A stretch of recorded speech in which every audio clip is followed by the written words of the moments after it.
Xuân Tây Tuyên Điên ID rằng cùng với này các người ID đây một ngày cung an cầu cái chân người để động viên. Rồi để mở đầu cho chương trình buổi tối ngày hôm nay, chúng ta sẽ thưởng thức một cái bài múa Gốc vậy. Ok. Để từ cứ ngồi đi.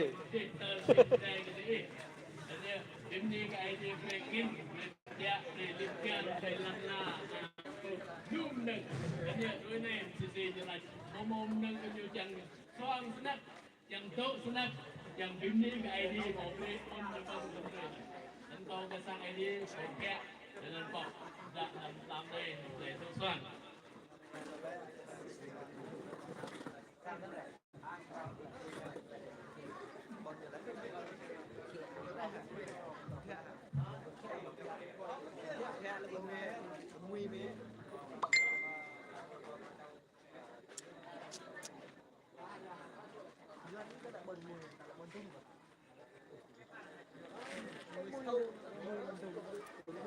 Vẫn báo à?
Asalnya lo sebagai pangan ke pemun lebih ID deh.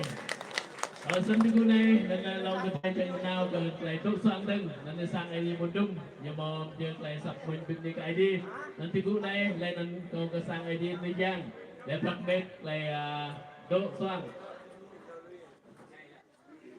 Asalnya kita pra sa nội nyo dito di moda di soang dan pohon dah ke sang ID nyo prak met dan tidak den soang dan tepa den fai ke lingkan gitu. Tidak den mun dan saya om masul o pekung dan saya jang rot yang ke sak den mun di ketijan.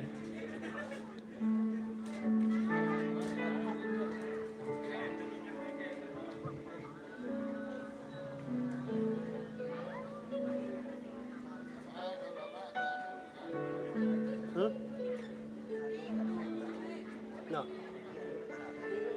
Dạ, em dạ rồi. Lại 10 cái được kilo mình được. Hả? Lại 10 cái được kilo mình được. Cái chủ nhà.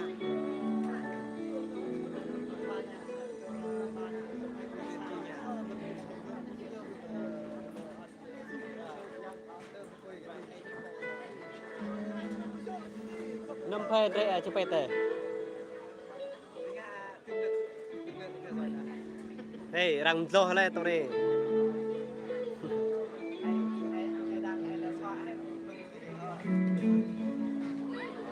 เราปัดเทียบไปเลยนะ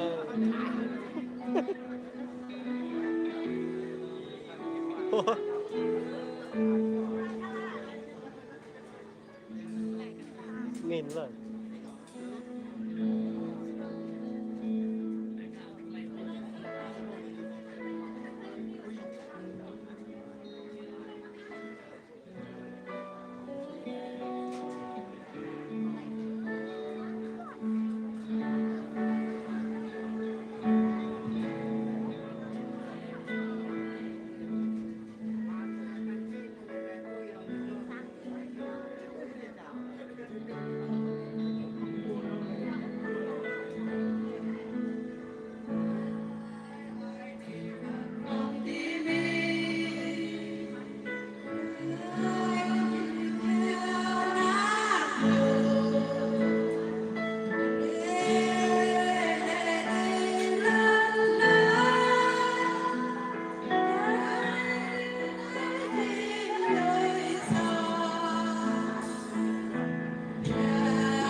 tục chuyện với như lọc nẹt tăng được sẵn sàng mang một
hẳn là nằm nhảy qua hôm yên là na người vợ đi làm lịch lầy trang hoàng